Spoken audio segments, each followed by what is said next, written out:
I want to just give you a kind of a basic understanding of how to deal with errors. So far you've learned just some real basic stuff, but I want to just give you an idea of how we can protect your subs against errors. So I've made a simple subroutine here.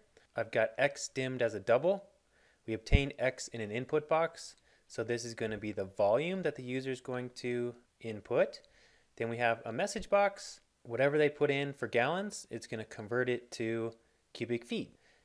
I have this format number with 2 after the comma in the parentheses, and that means we round it to the hundredths place, and that's what we're going to present. So if I run this and I've assigned a button, to assign a button you go up to the developer tab, insert, and there's a button here, the top left.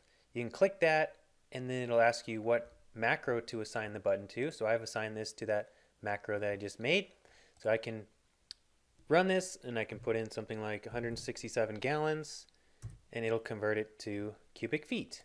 However, there's a problem, and that is if the user clicks here and a couple of things, if they just put in a string and they press OK, then what it does is it brings up this debug box, this error box, and if the Visual Basic Editor was closed, it'll actually open that. And this is very unprofessional, and you don't want this happening, especially if you're providing this to somebody. Also, if the user clicks this and they click cancel, it also has an error. So we want to make it so that if they press cancel, then it just closes the box. So I'm going to make just a couple quick adjustments.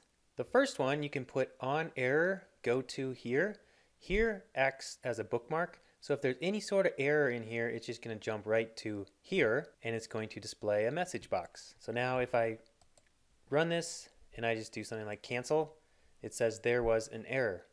However, we have another problem because if I put in something reasonable, 167, it tells us the answer, but then it also says that there was an error.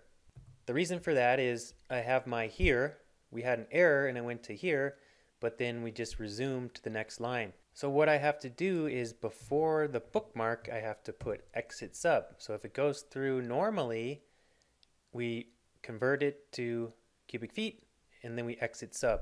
If there's an error, we skip all that other stuff and we go to here and we display the message box. So now it's working a lot better. If I just press OK, or if I press cancel, it says there was an error. If I press OK, it says there was an error. If I try to close, it says there was an error. If I put in a string, it says there was an error. So it's really protected now against opening up that error box and the Visual Basic Editor.